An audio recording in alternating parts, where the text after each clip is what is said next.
of riding a motorcycle had been turned into a game. There was a competition event for everything. Follow the crowd, follow the crowd, come with me, for he's so proud. The sporting side of it was a big thing, and it wasn't just racing, there was all the club side of it. Every person who was into motorcycles in the 20s would have been in a club. There would have been this huge community, and they wouldn't have just raced, they would have done sort of hill climbs and grass tracks and kind of, they used to do trials, and they'd even do like pillion trials where you'd have someone on the back of the bike to do a trial, and long distance trials, and there was always some kind of club involvement in it all. Come and follow the crowd. Despite their popularity, bikes were seen as challenging and somehow apart from other pursuits, even on the racing scene. Motorbikes started to be perceived in a different way to their four-wheeled rivals. You still get people just riding around in their normal clothes, although in the racing scene you do start to see stuff developing. The car drivers would always wear white suits, nice clean white helmets and goggles. They were sort of pristinely turned out, so you've got a black leather-clad motorcyclist covered in dirt who, you know, whizzes around lap after lap after lap getting dirty. I don't know, it just, there is this real sort of separation.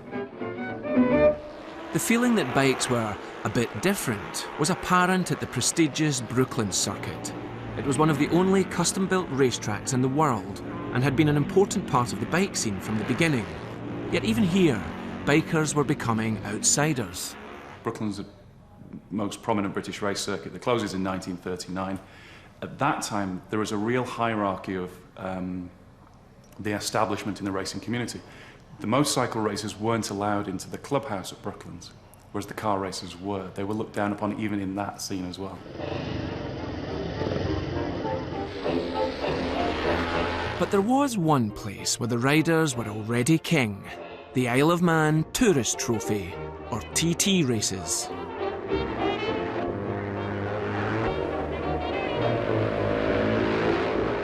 The event was founded in the early 1900s on the Isle of Man, after racing on the roads in mainland Britain had become outlawed.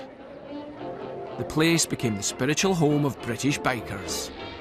Raced over a 37-mile mountainous circuit, the TT was a challenging time trial against the clock, testing courage to the full. There really is nothing else like it in the world. There wasn't back then, and I guess there isn't now. The TT races are about to begin, and all the competitors are lined up. There's a great deal of activity going on at the moment around the starting point. The rider would come face to face with the starter, who would have his flag in the air, and the guy would set his bike as he wanted it to start. Oh yes, the starter's flag is going up, and he's watching his chronometer, ready to give the signal for number one, that's Frith, to start on the stroke of 11. And there goes the starter's flag, right in the sight now. As the flag drops, he would push, run, with the clutch held in, then he'd let his clutch out and jump onto the saddle. He's away. And he would be hoping that it would fire and run straight away and off he'd charge. And most of the time, especially the top guys, they would. Number two. They would have got it worked out to such a degree that they'd know how many steps to take before jumping on the bike. It perhaps looks a bit rudimentary or a bit kind of basic, but there was actually an awful lot of science and a lot of thought would have gone into it. Nothing would have been left to chance. Unlike Brooklands, the TT track was on everyday roads, a far more familiar environment for the average rider, despite its pitfalls. It is a 37-mile track, which are public roads, with hairpins and hills and bumps and villages. A rough road surface with drain covers and curbs and walls and hedges. Over a mountain, the variation of the course itself, the different conditions. It's at Ramsey that the mountain course begins, the hardest part of the run. And incidentally, the course passes through some of the most beautiful scenery in the island. But you may be sure the fleeting riders are too occupied to notice it.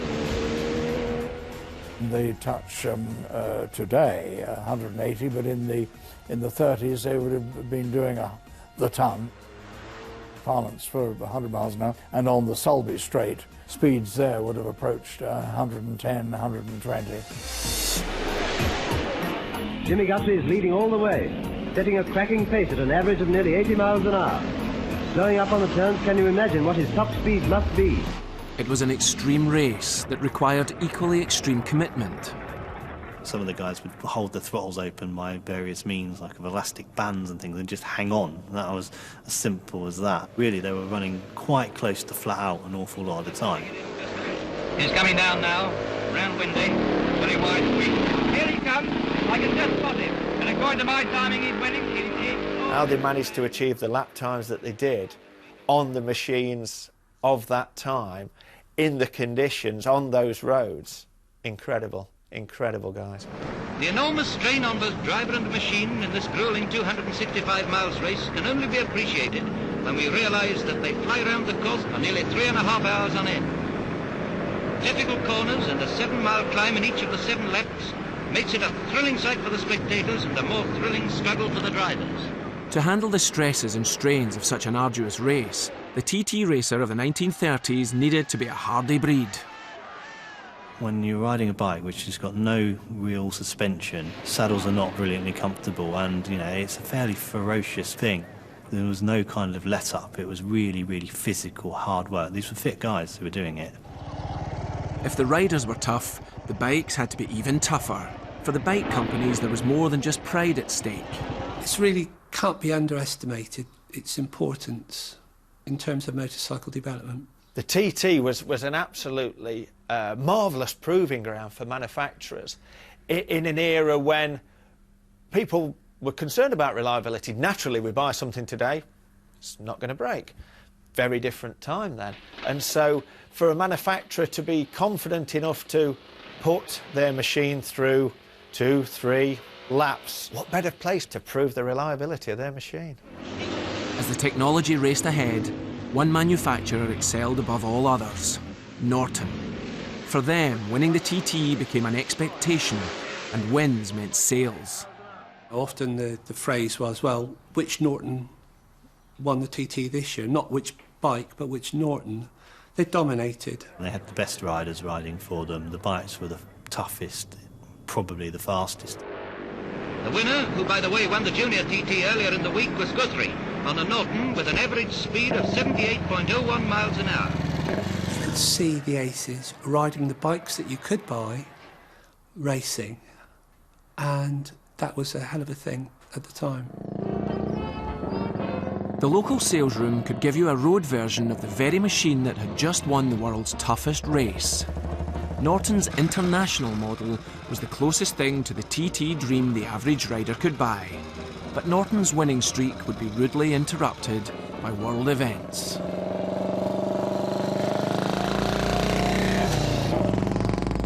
In 1938, Norton won the TT, but for 1939 they virtually withdrew from international racing because they'd started to build bikes for the army. In 1939, as Britain geared up for war with Germany, there was another team waiting to take Norton's place. BMW. People know it as the Nazi TT, where the German entrants really basically turned up uniformed and jackbooted. The Nazi Party had taken control of German motorsport, investing heavily in racing technology. BMW had the world champion George Meyer, and bikes that were far ahead of the competition. German government, of course, were behind their car racing and their motorcycle racing efforts, and in the motorcycling that extended to all classes, with BMW in the 500. The German bikes were actually very good with their shaft drive. With no Norton factory team to rival them, BMW won first and second places in the senior race. BMW did win that race, exciting race, no bones about that. And the Germans, that was the first time, if you like, that they'd planted a flag on the top of our mountain.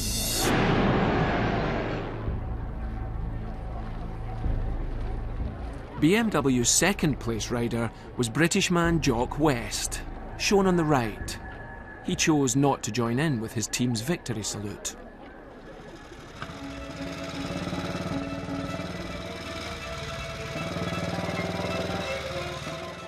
Just 3 months after the TT, Britain was at war with Germany, and the motorbike would be put to military use. Men to ride them also had to be commandeered. Ron Arnold was one of them. I had no thought at all of riding a motorcycle. Before joining the army, I couldn't drive. I had to specialise in something. Everybody had to specialise. So I became a dispatch rider. In addition to mechanical systems, the human method of communication still ranks very high in modern war. The dispatch rider is most able to cope with rapidly changing conditions. Upon his shoulders rests the responsibility of maintaining contact between the many positions in the field, even before the more permanent methods of communication have been established. I think they first gave me a BSA. Known as DRs, dispatch riders and their bikes were expected to operate in any weather conditions and deliver messages wherever they were ordered to. In due course, bit by bit, they provided me with the rest of it. Here, the wise DR does things methodically and takes care in his dressing. Double texture, rubber, coat, almost down to the ankles. Pair of goggles. They taught me how to ride a motorcycle and how to use a map that other people could understand what I was referred to on that map. Trained to adjust himself rapidly and thoroughly, there's little that a fully fledged DR doesn't know about finding his way, not only with maps, but by making use of his own powers of observation. You're also issued with a dispatch bag. You've got to be there by 6. Very good, sir. I'll be there. I never bother to look what's in it. It's handed to me. I put it around my neck. I go. I deliver it to my officer.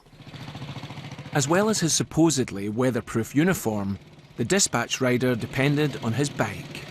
Birmingham Small Arms, or BSA, were the most common bike in the field, but not always the most popular. I found the BSA quite cumbersome. It'd be a good road bike, but we're mostly going cross-country.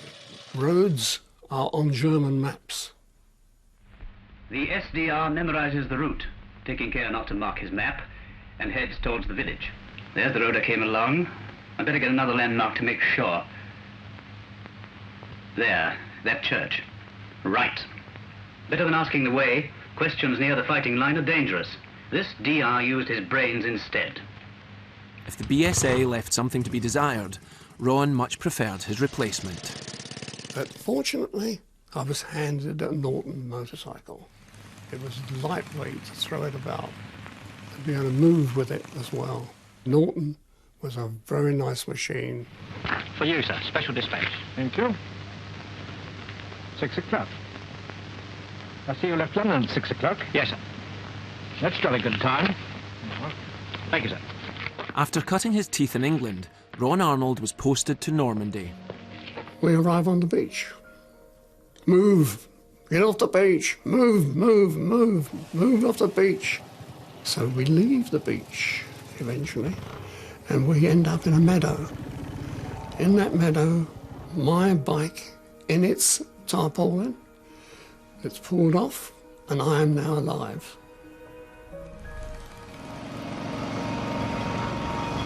In the Second World War, Britain used more motorbikes than any other country. By its end, the manufacturers had made more than 400,000 of them. Throughout the conflict, British society had been exposed to motorcycles like never before. Both the clothing and the machines that had been made for the army would have a lasting impact on how the public viewed bikes in the post-war years. In peacetime, as the bike industry began picking up the pieces, new machines were mostly for export and therefore hard to come by. But it wasn't long before Civvy Street was awash with second-hand bikes, and ex-War Department stock